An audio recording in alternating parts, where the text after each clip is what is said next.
सबसे महत्वपूर्ण ये है, हाल ही में जो चंडीगढ़ का चुनाव हमने और आपने देखा, और आज के समय पर कोई चीज छिपती नहीं है। वो बाकायदा वीडियो वायरल है, पीछे रख लो ना, जिसमें आरोप ये लगा है कि वोट उनके सामने जो डाले गए थे, उन वोटों को खराब करने का काम भी अधिकारियों ने किया।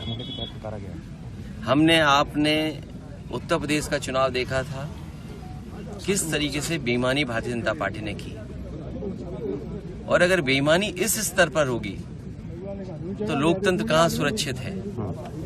जो आज मेयर का चुनाव जीतने के लिए ये तरीका अपना रहे हैं, इससे पहले उत्तर प्रदेश में जितने भी चुनाव हुए, उन सभी चुनाव में भारतीय जनता पार्टी ने बड़े पैमाने पर बेईमानी की।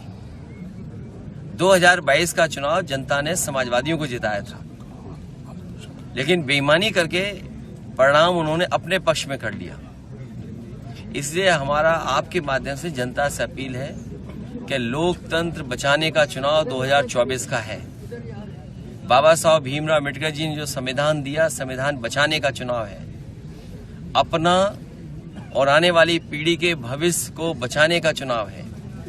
और जो अधिकारों को छीनने का काम हो रहा है, आज किसी संस्था में जो संविधान हमें हक और सम्मान देता है, उस हिसाब से सम्मान किसी को नहीं मिल रहा। इसलिए आने वाले समय में पीडीए ही एनडीए को हराएगा, पीडीए ही भारतीय जनता पार्टी का सफाया करेगा।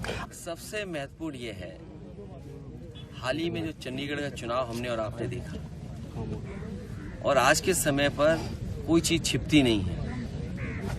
वो बाकायदा वीडियो वायरल है, पीछे रख लो ना, जिसमें आरोप ये लगा है कि वोट उनके सामने जो डाले गए थे, उन वोटों को खराब करने का काम भी अधिकारियों ने किया।